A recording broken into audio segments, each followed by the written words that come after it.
Tiger এই পেসারকে। এক ম্যাচের বিরতি দিয়ে আবারও কলকাতার বিপক্ষে মাঠে নামেন ফিজ।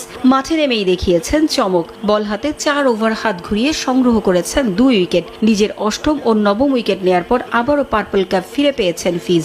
আবারও দখল করেছেন IPL এর সর্বোচ্চ উইকেট শিকারীর এই ক্যাপ।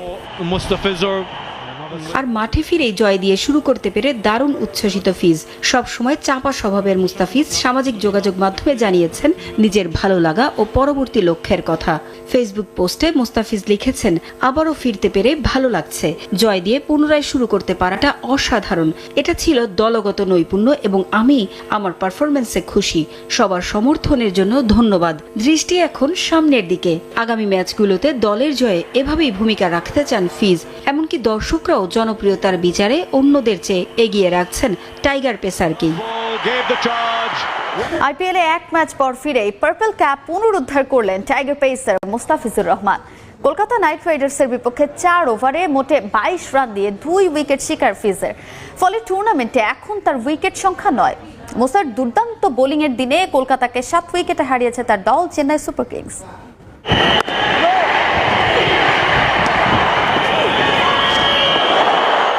যখনই সমস্যা মুস্তাফিজের সমাধান। কাটার স্লোয়ার সুইংয়ে বিষাক্ত কলকাতার ব্যাটিং লাইন আপ। এজন্যই বোধ হয় ফিজের জন্য এত প্রতীক্ষা।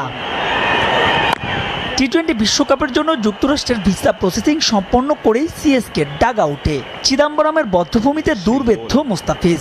দ্বিতীয় ওভারেই এলেন বোলিংয়ে। প্রথম 3 বলে 2 রান, পরের বলে 4। তবুও নিজের প্রথম ওভারে মোস্তাদ দিলেন মোটে 6 রান। 3 থেকে 5 এই 3 ওভারে থিকসেনা, শার্দুল ঠাকুর, তুষার দেশ পান্ডের ওপর রীতিমতো ঝড় তোলেন সুনীল নারায়ণ রাঘুবংশী। 5 ওভারে স্কোরবোর্ডে জমা হয় সমান 50 রানের লাগাম টানতে পাওয়ার প্লে শেষ ওভারে ফিজেই ভরসা ঋতুরাজ গাইকোয়াদের। অধিনায়কে সে আস্থার প্রতিদান দিলেন মোটে 6 রান দিয়ে। সেই যে ম্যাচে লাগাম এলো চেন্নাইয়ের হাতে, এরপর সে ব্যাটন টেনে নিয়ে গেছেন রবীন্দ্র জাদেজা। নিজের কোটার 4 ওভারে 18 রান খরচায় তুলে নিয়েছেন 3টা উইকেট। ম্যাচটা কার্যত শেষ ওখানেই। মুস্তাফিজ নিজের 3 নম্বর ওভার করতে আসেন ইনিংসের 18তম ওভারে। পুরাতন বলে ফিজ যে কতটা ভয়ঙ্কর তা প্রমাণ করলেন আরও এক দফা। যদিও সেই ওভারে নোবল সহ একটা বাউন্ডারি হজম করেন তিনি, কিন্তু এরপরই ঘটল কিছুটা অবাক হওয়ার মতোই ঘটনা। আন্দ্রে রাসেলের সহজ ক্যাচ ফেলে দেন মহেন্দ্র সিং ধোনি। চোখে মুখে হতাশা স্পষ্ট টাইগার পেসারের। মুস্তাফিজের সেই ওভারে কলকাতা তুলল 9 রান। প্রথম 3 ওভারে উইকেট শূন্য ফিজ নিজের ভেলকি দেখালেন শেষ ওভারে। প্রথম বলে তুলে নেন ভয়ঙ্কর হয়ে ওঠা কেকেআর অধিনায়ক, দলের পক্ষে সর্বোচ্চ রান সংগ্রাহক শ্রেয়াস আইয়ারকে। তার ক্যাচ তালুবন্দী করেন রবীন্দ্র জাদেজা, যা IPL-এ জাড্ডুর 100তম ক্যাচ। এর পরের 2 বল ডট। 4 নম্বর বলে স্টার্ককে ফেরানোর সঙ্গে 9 উইকেট নিয়ে হারানো মাসনাদ অর্থাৎ পার্পল ক্যাপও ফিরে পেলেন বাংলার মুস্তাফিজ। শেষ ওভারে মোটে 1 রান দেয় তার বোলিং ফিগার। 4 ওভার 16টা ডট, 22 রান, 2 উইকেট।